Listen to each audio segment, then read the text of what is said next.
Welcome guys to the Judge channel again and to the financial management. Okay, sorry guys, today we are going to discuss the payback period. Okay, the simple payback period and the discounting payback period will be discussed after this video, which means in the upcoming video we will discuss the discounted payback period as well. Okay, so guys, the payback period is a technique, is a very famous technique in the capital budgeting.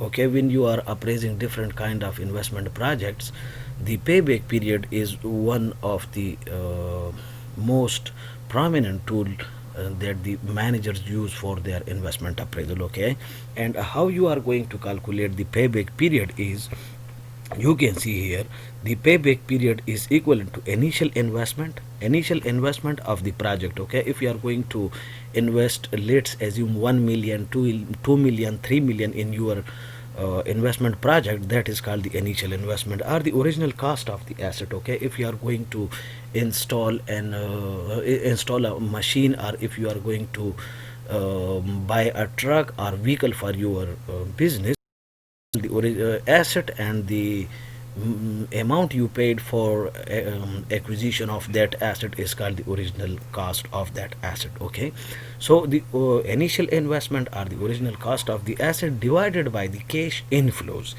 the future cash inflows which you will receive from this asset or from this project. So the initial cost or the original cost of the asset will be divided on the cash inflow. Okay, and you will get the payback period. Now we can make it very clear with one example. If you see in the next slide, you see the payback period. This is the cash flows, and if you can see, the cash flows are identical in all the cases. Okay, which means the cash flow is even, cash flows are even here, is not changing. And if it is not changing, then the payback period calculation is very easy. You can just take the initial investment and divide it by the cash flow. Okay, so let's assume your initial investment is $3,200. Okay, and if you can see, each year you are receiving 1,000 cash inflow. So take this initial investment and divide it by the cash inflows.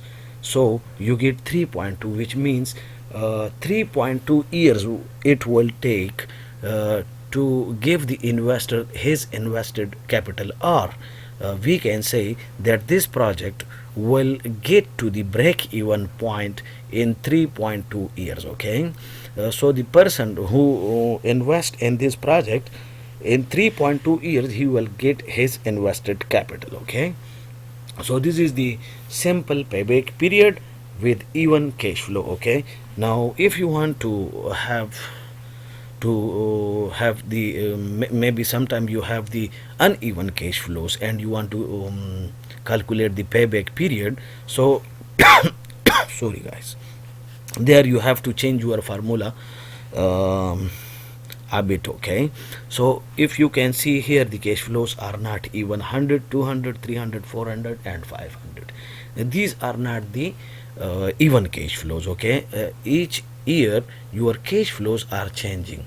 So the formula which we have discussed just before this would not work here. Okay, if you divide the initial investment by the cash inflow, here the cash inflows are not identical. So the problem is, are you going to divide the initial investment by the first cash flow, second cash flow, third, fourth and fifth? So it's a problem. You can't and take one cash flow and leave behind the others. Okay, so in this case we are going to calculate the payback period with this formula. Okay, where payback period is equivalent to a plus b divided by c. Okay, now what does this a, b and c means? You can see it here. A is the last period number, with a negative cumulative cash flow. The cumulative cash flow, what is cumulative cash flow?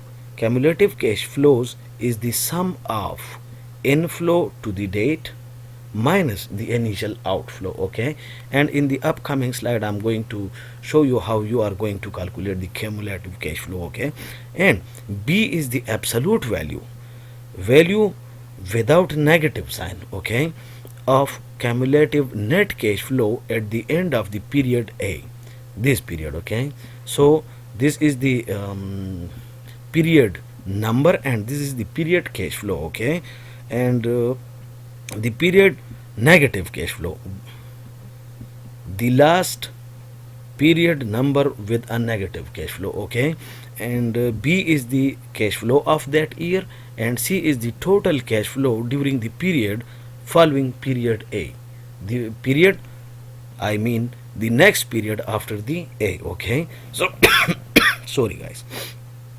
Let's come to the next slide and I will show you how we are going to calculate it. Okay, so these are the years, okay, years, and here are the cash flows, and this is the cumulative cash flows.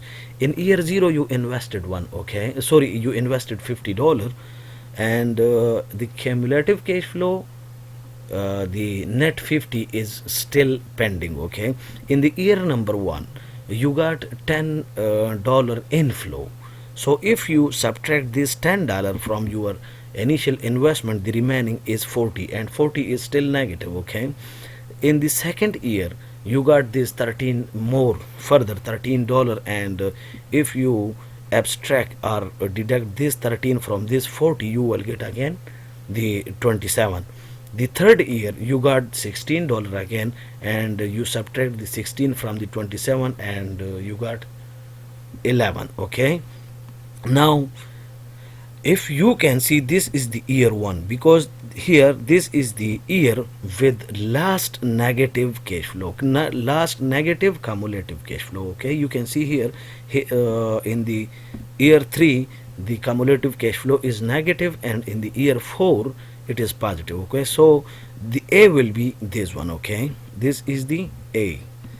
I hope you are sure with that. And this is the negative cash flow in the cumulative, and here is the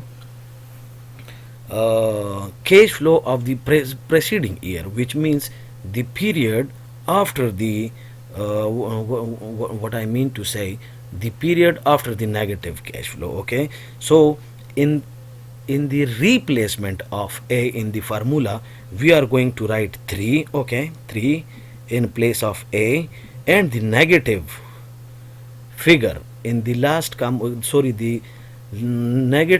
last negative value in cumulative cash flow will be B, and the cash flow in the next period will be C. Okay, so we are going to divide 11 divided by 19 and we will plus these 3 again, so we get 3.6.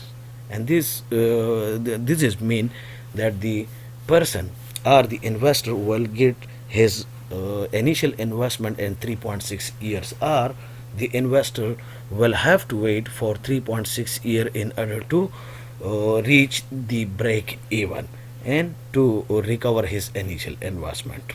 So this is the way how you are going to calculate the uneven cash flow payback period. Okay, so now I think you are clear with this and you have understood it very well.